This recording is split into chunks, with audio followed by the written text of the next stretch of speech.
entry, the Ketch Scarlet Queen, Philip Carney, master. Position 12 degrees, 12 minutes south, 130 degrees, 4 minutes west.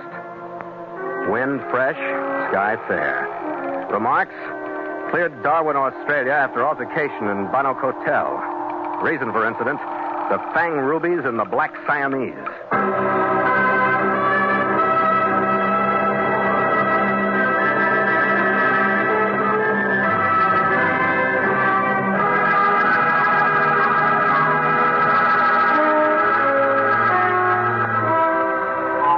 We'd been moored between two trading schooners at a dock in Darwin for 3 days, unloading the stuff we'd brought in from Port Moresby and taking on a cargo for Singapore.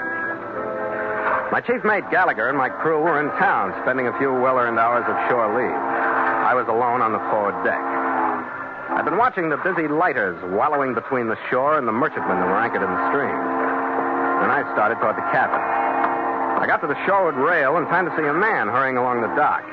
He was carrying a black cat in his arms. He looked back over his shoulder at the schooner on our stern. Then, just before he reached our gangway, tossed the cat aboard.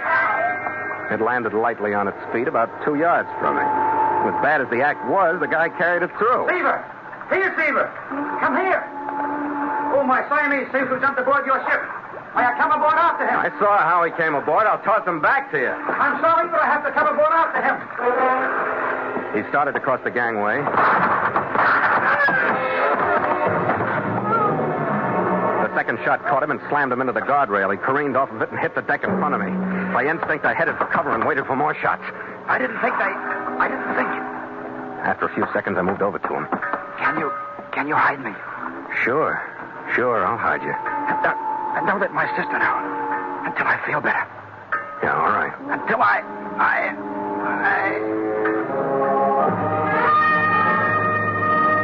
looked back at the schooner. Her crew had cut her mooring. She was moving away from the dock. And I was left with a dead man and a black Siamese that looked up at me with motionless yellow eyes.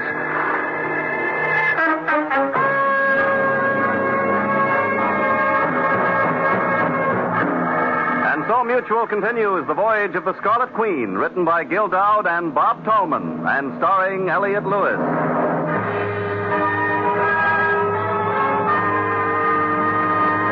The Scarlet Queen, proudest ship to plow the seas, bound for uncharted adventure. Every week a complete entry in the log, and every week a league further in The Voyage of the Scarlet Queen.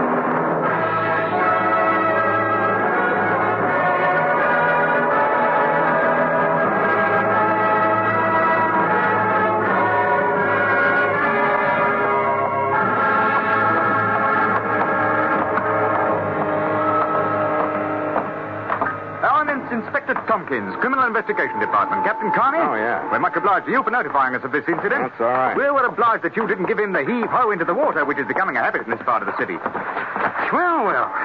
So you've been shot, have you, Chappie? You're a bit of a mess, aren't you, Chappie? I haven't touched him except to put the sailcloth over him. Well, now, let's, you've got a pocketbook, eh? Well, we'll have a look at that. Carroll Scott, Blakely Square, Canberra. That's better. Ashenden? Yes, sir. Cart him off, Ashenden. Yes, sir. Now, Captain, suppose you give me your version of the incident in chronological order. I don't have much of a version, Inspector. He came along the dock from the stern of my ship carrying a black Siamese. He tossed the cat aboard, then pretended that it jumped, and that he was chasing it. And that's the cat. He's been sitting there ever since. Ah, that's an odd one. The guy got halfway across the gangway. Somebody on the schooner got him with a rifle. Tell me, what was the name, registry, description of said schooner, and in what direction did she proceed? What? Well, I don't know her name or registry. She's gaff-rigged, painted gray above the waterline, between 50 and 60 feet overall. She hugged the shore after she left here. I lost her behind the warehouse there in the point. Well, the CID is obliged to you, Captain. Mm-hmm. Of course, since you're an eyewitness to the crime, you will remain in Darwin and keep the department notified. No, not a chance, Inspector. I got a time contract on this cargo we're doing Singapore. Then I shall have to station CID guards upon your ship to prevent you sailing. Why don't you take your CID guard? I'll have the guards here in a jiffy, Captain. Hey! Eh? The cat, the least you can do is take him. A gift to you, Captain, from the department. Thanks.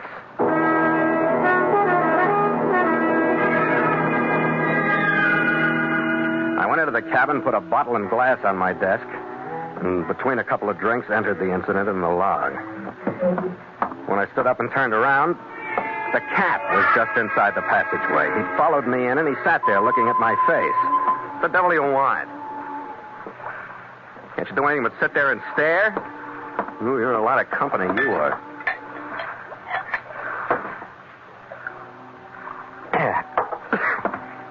Hey, get off of that bunk. Who do you think you are, anyway? Come on, get off. And stay there.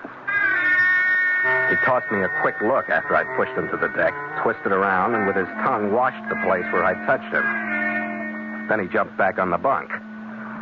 After 3 more tries, I gave up, and he went to sleep on my pillow. After a few more drinks, I gave up again. The CID men had arrived to guard the Queen, and everything aboard was secure, so I packed some personal gear for shore. Flipped a coin to decide whether I'd take the cat or leave him. Tails, so I picked him up and went ashore.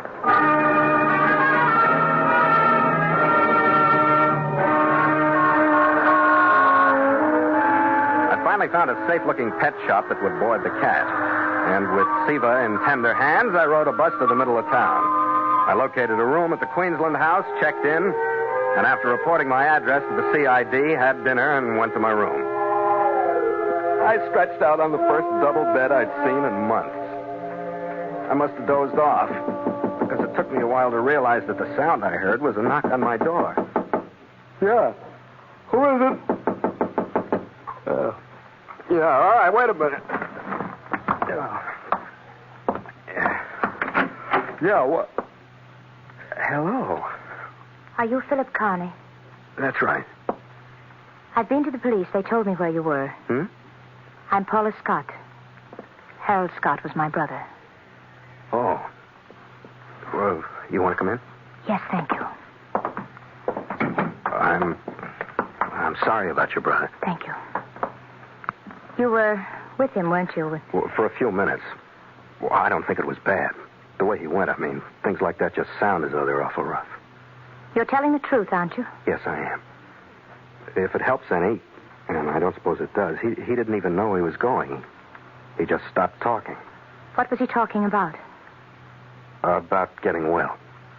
Oh. I'm glad to know that. Yeah. What else did he say? See, I've got to know. It isn't one of those masochistic things. I've just got to know. Why don't you sit down? All right, thank you. I'm sorry. There's no place for you. Oh, yeah, it's a one-chair room. I'll use the bed. Well, there wasn't much said because there wasn't much time. He wanted me to hide him, and he didn't want me to let you know until he got better, that was all. The police told me you have Siva. The cat? Yeah, I put him in a pet shop where he'll get good care, I think. Mr. Carney, I want to talk to you. I know why Harold was killed, and I know who killed him. Did you tell the police? No. Why not? Because I want to stay alive. There are 2 of them. If the police go to one, the other will come after me. You want to tell me? Yes, his name is Hugo Cashin. He's my uncle, and he has a horrible little creature with him, Merrill Ferris. Have you ever heard of the Cashin interest? Well, harbors and anchorages are the only things I know about in Australia. They were built by Leland Cashin. Mining, sheep, contracting, shipping, everything else that makes money, I guess. Leland, he's your uncle, too. He was. He was killed in a motor accident near Canberra 2 weeks ago, leaving Harold and me the entire estate. Hugo Cashin is alive. When we die, it goes to him. But he has only one left to outlive now. Look, I don't like despairing women. Do you want me to try and help you? That isn't why Never mind why you came. If you want me to help you, act normal. Cry, pull your hair, get drunk, do something. Don't sit there looking as patient as one of your estate sheep. Yes, I'm sorry. I want you to help me. All right. Somebody should have taught you to cry when you were young. You'd feel better. I can't help it. Sure. You learned early not to let your feelings show. You want anything to eat? No, Well, go on in and wash your face and comb your hair. I'll have dinner sent up.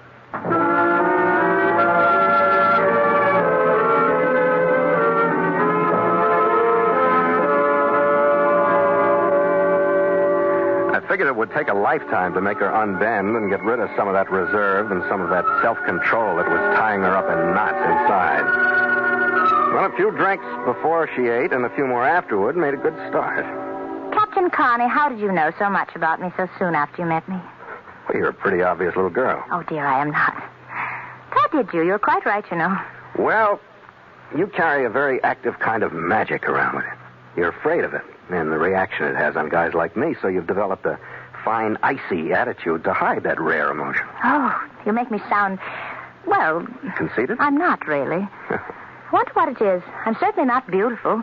Nobody's ever told me I'm beautiful and really meant it just like that. Well, just be patient. You'll get old and crotchety someday, and you won't have a thing to worry about. Oh, a little while ago, I didn't think I'd get much older. You know something? I haven't felt this way for...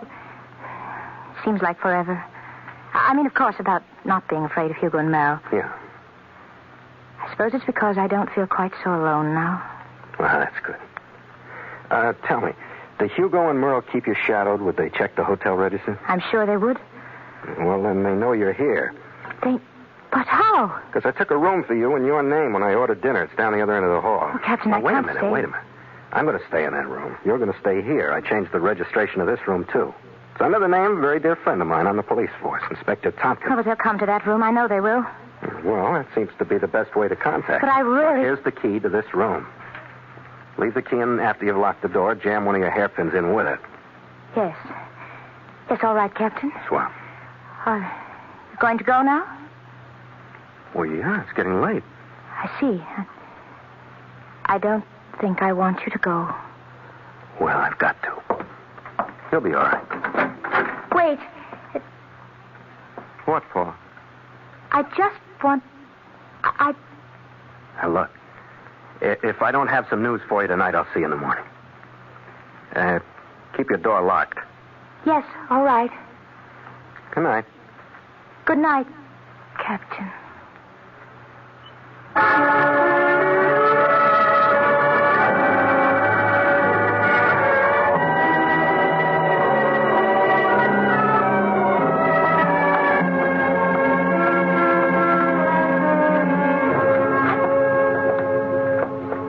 When I got in the room registered to Paula Scott, I locked the door, leaving the key in. And I did what I could to make the room look lived in to anyone cracking the door slowly to come in. It was 11:30 when I turned out the lights and settled down to wait. The building was quiet, but the restless throb of the city came through. Now and then a deep-throated call from the harbor. I'd looked at my watch at 1:15 a.m., and it couldn't have been 10 minutes later that I caught a sound so faint that I felt it rather than heard it. Then I waited for the key to be pushed out of the lock. There was a long silence before I heard the lock click. And another before the door started to swing silently open. A slim, bare arm came in first, shadowy in the faint light from the hall. A slight figure followed. Then I caught the flicker of a knife blade. I moved just before he got all the way. All right, tap the shiver. This elbow bends backward for the rest of your life. What's your elbow? Lay out! Not yet. Move back to the door. This way. I want some light on you. You're breaking it. I might at that. You're an ugly little guy. What are you carrying besides that knife? You go well heeled, don't you? 25 caliber. You must be a marksman, huh? Playing with that small caliber? That service automatic. That one I'll keep. Any more? Let go. That's all. Now get your leg up. Ow. That's for lying to me. Give me the leg again. Throwing knife. You do that too, huh? You're a regular blasted artillery battalion, aren't you? Any more? There ain't any more. Let go now. All right, as soon as I get you safe in that corner. No, lay off. No. Now stay there. Don't worry. I'm not getting up. Just a punk kid, aren't you? How old are you? Old enough to get stupid. You sound like stateside. Tell him when you see him to cancel the time I got coming, I'll go back. You're Merle Ferris, huh? What'd you come up here for? Look, Ferris, talk or I'll start sea-booting you around this room until you do. The Scott dame. That cat. What makes you think she's got the cat? Somebody's got it. She's got the rest of the stuff they took in with her brother's body. I got the cat. You'd have money in the bank if you did. Huh? What makes the cat so hot? What's the difference? If you got it, Cashin will give you enough for it so you can hire guys like me for you to knock around. That sounds good. Come on, get up. Where is Cashin? A hotel, 4 or 5 blocks down. Hey, are I getting my stuff back? You and me will get along all right now. You go like you are, and I'll keep the 45. Then I know we'll get along.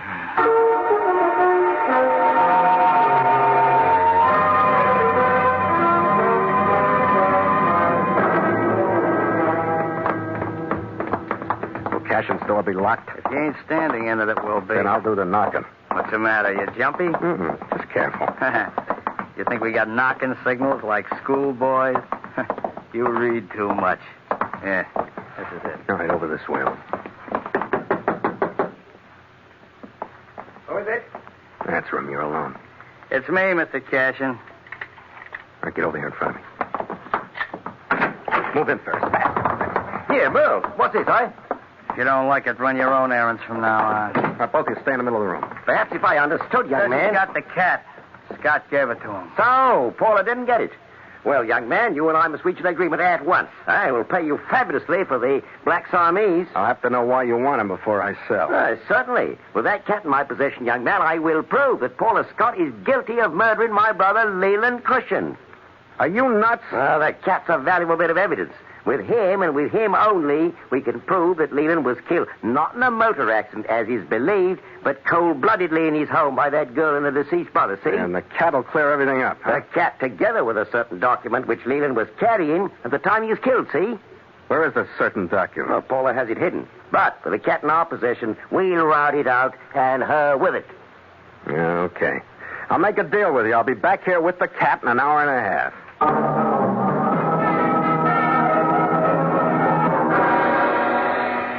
My first stop was the pet shop where I'd parked Siva.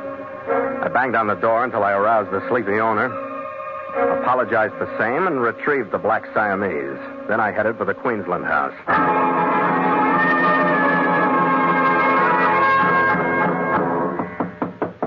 Paula, it's Phil. Just a minute. I'll be right there. Captain, nothing wrong? And Siva. Yeah, here's the cat. I didn't know you were going to bring him here. Why did you lie to me, Paula? I didn't mean Was it all an act? Oh, you can't mean that. What's the real story about your uncle's death? I see. You've seen Hugo Cashin. That's it. You see, I didn't know what to tell you. What if it was murder? What good would it do to have it all stirred up again? Depends on who did the murdering. What do you mean? Who killed him, Paula? Why, Hugo Cashin and Mel Ferris. Oh, it really hurts me to tell you this. My brother was involved, yes. He didn't do the actual killing. But after it was over, he was the one who pushed the car and the body off of Canberra Hills. He found some evidence in Uncle Leland's breast pocket that would prove murder, no matter how hard they tried to hide it. I want to see that evidence. Cashin told me it would prove that you and your brother committed the murder. He's lying. All right, what's the evidence? Part of it is the cat. The other part is in my handbag. Yeah? Here it is. Here, it's the pedigree Uncle Leland was carrying in his pocket. And see? The bullet hole? The piece of folded paper she handed me would have fit tightly into a legal-sized envelope. The bullet hole was roughly in the middle. The angular pedigree lines traced Siva's family back to an ancestor living early in the 1700s. At the top, there were 4 photographs of Siva. One of them showed him with his mouth open in a yawn. You could see 2 tiny dark stones that were set, one in each of his upper fangs. She put the cat in her lap and opened his mouth. There. You see? There are the Fang rubies that show up in the photograph. Oh, yeah. It's the mark of the Pasha line of Siamese. Since Siva's the only one outside of the Asiatic continent, this pedigree chart can't belong to anyone but him. Well, it doesn't prove much yet. Could have been my cat. No, it couldn't. Couldn't belong to anyone in the world but Uncle Leland. He was a member of the International Cat Fanciers Club. Their system of identification is legally recognized everywhere. Look here. Here on Siva's left thigh, right here. You part the fur, you can see a mark on the skin. Oh, yeah, a tattoo. Yes, done when he was a kitten. To identify him as Leland Cashin's in any court in the world. I guess that's good evidence, but I don't get this. How does it prove murder? Don't you see? The tattoo proves that Siva belonged to Uncle Leland. These pictures prove that the pedigree is Siva's. Therefore, the bullet hole in the pedigree papers prove that Uncle Leland was shot and not killed in a motor accident. Now I got it. I've kept the pedigree. My brother was hiding Siva aboard a ship in the harbor. I suppose Hugo found out he was there. My brother was trying to escape onto your ship when they shot him. Now you better get dressed, Paula. Where are we going, Captain? Get these two stories together. You don't know whether to believe me or not, do you? Your cat and your rubies and charts still haven't proved anything but murder. They haven't proved who did the murder. Yes, I know. What can I do, Captain?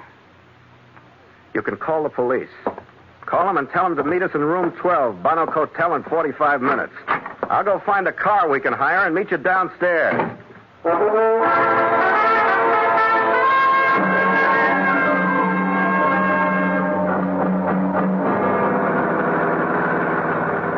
A few minutes later, Paula, Siva, and I were riding to the Bonnock Hotel in silence. She took the cat when we got there, and I pushed her behind me as we climbed the stairs. When I motioned her to a stop at the door, I wasn't quite sure what I'd do inside if she were guilty. It was 35 minutes after she had or had not called the police that I rapped on the door of Hugo Cashin's room. Who is it? Carney! Come in, Captain. He's brought the Scott dame. Paula! Move back in the room. Merle, get over in the corner. Stay there. Don't worry about me, tough guy. Captain, I'm disappointed in you. Why? This was to be an arrangement strictly between us. If I'd known that you were as untrustworthy as to bring forward to interfere I'm with... not interfering, Hugo. Look, Cashin, we've got the cat here. That's what you wanted. I've heard the same story from both you and Miss Scott. It was good both times. What has this girl been saying? I told her to call the police and tell them to meet us here. I don't know whether she did or not. What do you think, Cashin? She'd be a fool to. If she's guilty, I guess you're right. Here, Cashin, you can have the same deal. If she didn't call them, you'd just as soon, wouldn't you? Your call, please. Well, Cashin? Your call, please. Cashin, you're not going to let him call the cops. Why not? They can prove nothing. Your call, please. Give me the police. They can prove nothing. With my record, I'm not sitting in no jail cell while they sweat the truth out of you. All right, get the captain. Come on. No, stay away. Cashin! Phil, he's taking Siva. He'll kill him. Oh, you there! Stop! Fire action done stop those men! Oh, Captain Carney. Come on, let's get out of here. Oh, Captain. There you are. Yeah. I thought you'd be hereabouts when I saw those blighters making off with your cat. They wouldn't stop. I had to wing them. Yes. But the cat is unharmed now. Here you are, with the respects of the CID. Well, thanks, Inspector. Did the scoundrels try to steal anything else, Captain? Look, Inspector, this wasn't a robbery. The men you nailed committed that murder on my ship yesterday. Oh, well, the department is Johnny on the spot, you might say. The summons we got was from some poor ladies sobbing into the telephone. What? Well, cheerio. Yeah, see? Paula, that was you? Wasting some of that rare emotion on a telephone? Of course not, Captain. Captain, the inspector must have been mistaken. It must have been a bad connection. No, come on now. Now you're overdoing it. There. No, it'll be all right. I'm sorry. No, you're a big girl with an estate now. Everything's making money for you. No, I don't care about the money. It's you. If you could manage to stay. I can't stay, gorgeous. I got a cargo aboard on a time contract. I got to get it to Singapore. Hey, here's your cat. Yes, of course, thank you. Yes, I understand. You have a commitment. And you'd rather go on your ship than stay? No, it's nothing. It's nothing personal, Paula. And I'll make you a promise. If I ever settle down on an estate in Australia, it'll be yours.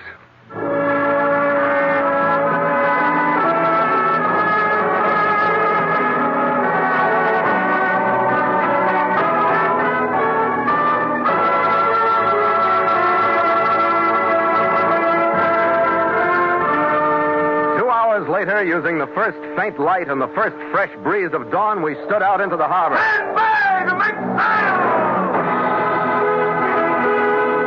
It was a crew of city-numb sailors that stumbled to their stations and groped for the halyards. It was hard to tell what was in their eyes outside of exhaustion as they watched the city lights sink astern.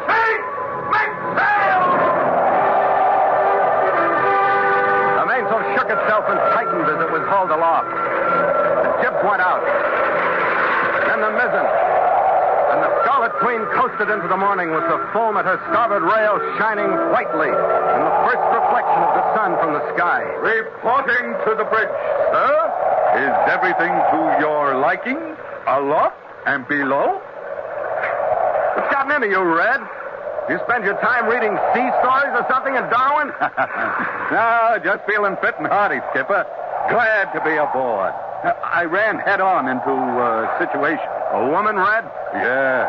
Oh, a lot of good home cooking and stuff, but she wanted me to settle down and share a property. An estate, Red? Yeah, a little truck farm. Huh? Yeah, well, I guess it might not be bad for a while. Evenings on the veranda and all that. Did she have a cat, Red? Yeah, a little white alley cat. And she thought you were crazy for leaving, and you told her it was nothing personal, huh? Yeah, how'd you know all that? Women, Red. They're never happy till they got a guy lashed down someplace. Yeah, imagine spending all your life walking on a floor that never rolls or pitches, huh? Skipper, I guess we got the right kind of woman. Wooden and lively. Here, Skipper, to the Queen. To the Scarlet Queen. After you, mate. After you.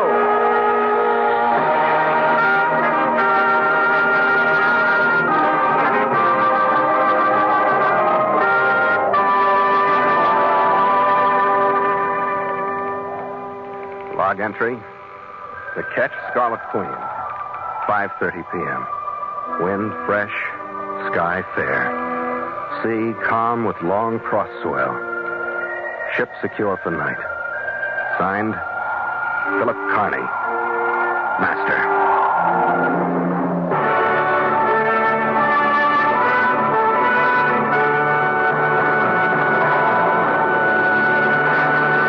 Mutual invites you to sail into further adventure on the voyage of the Scarlet Queen next week at the same time.